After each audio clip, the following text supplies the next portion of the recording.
Everybody, let me fix this camera real quick. Alrighty. Oh, too close. Let me see a little far. Alright, officially, hi everybody to my video. My name is Melissa, and it's been a while since I've actually posted anything personal.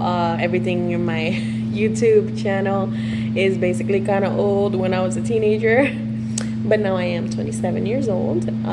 I do plan to update this a little more often. And the reason I wanted to do this video is just to give you a little introductory on my story and the reason of why I post the things that I post and the reason why I love to inspire and write and share stories.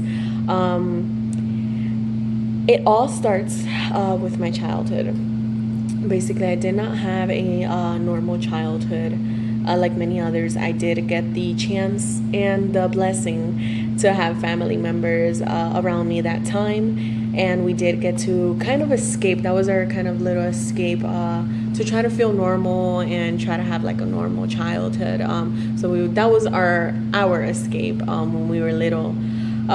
Basically, it all started like when I was around 5, 6, 7-ish around there. My mom was an amazing mom. She was a strong woman, hardworking woman, raising 3 girls on her own. 3 girls by herself. She did an amazing job. I am here today because of her, and so are my sisters. Basically, what I just wanted to give you was a little background on my personal story. I love sharing it because I love hearing other people's stories too. It's all part of connecting and getting to know everyone's background and beautiful stories, or stories of resilience, or maybe stories of things that they went through in their childhood or they're going through. These are all things that make us who we are today. It does not mean that because of these situations we have an excuse or something like that to act a certain way, because that is not an excuse. That's one thing I do want to leave clear here, is that your past doesn't determine your future or who you are today. That's just part of your story and what got you to where you are today. So it's kind of your fuel. Basically, my mom raised us 3 by herself. She did the best that she could. There was a moment where domestic violence did enter our home, and after it did, it was there lingering for a very long time. There was moments where we didn't know if we were going to make it out alive or if she was going to make it out alive. There was moments of fear, of doubt, of sadness, confusion, because we didn't know why that was happening. There's so many just emotions going on through that moment. These incidents kept on happening and happening because of jealousy and many other reasons too. It just kept on happening for a very long time. I was also abused sexually as well. And it took me a long time to actually know that I was abused. It's a very long process of getting to know who you are and just analyzing your story and remembering the stuff that did happen to you. And now as a grown-up, you do realize certain things that you didn't realize when you were a child. It took me a very long time to come out with that as well. At the age of 13, this all continued until that age as well. I did lose my mother to domestic violence. It was a very hard moment for us. It was definitely life-changing. At 13 years old, I gave my mom her last hug.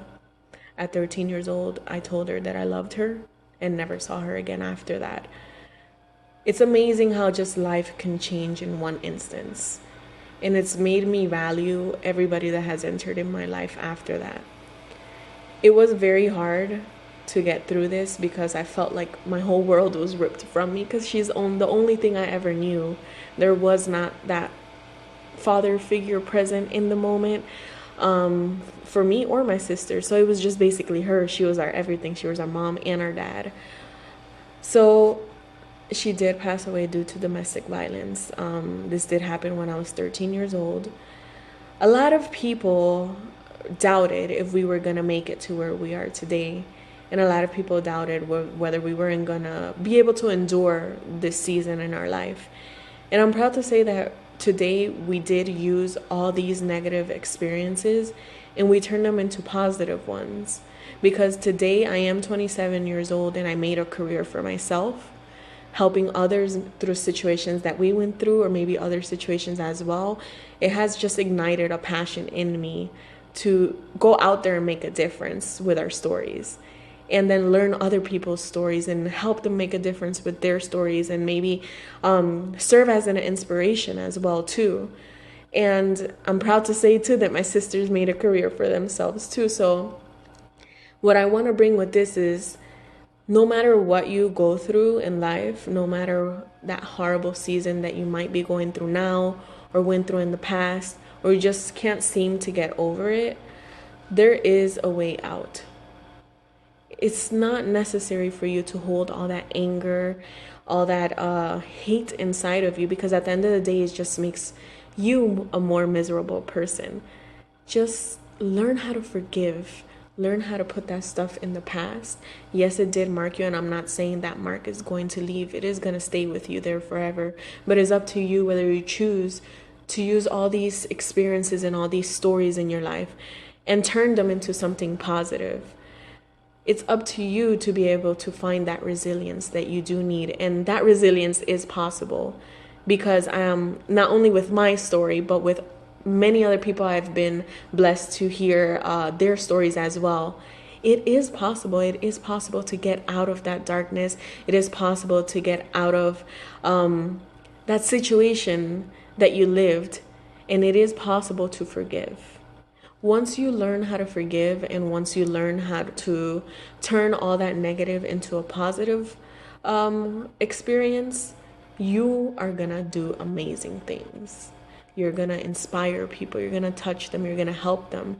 Even if you don't think you are making a difference, just by a little conversation that you have maybe with let's say a mailman or somebody at the store or someone you just cross paths with, and you do share your story, I guarantee you that you are planting that little seed of inspiration on them, that it is possible to get over anything, and it is possible to reach resilience. And I want to tell all those women out there who are going through this experience, you are valuable. You are smart. You are strong. You don't need to stay by a person's side who hurts you or degrades you or abuses you for no reason. They do not have the right to touch you. They do not have the right to tell you these things that they're probably telling you. All that is wrong. That's not you.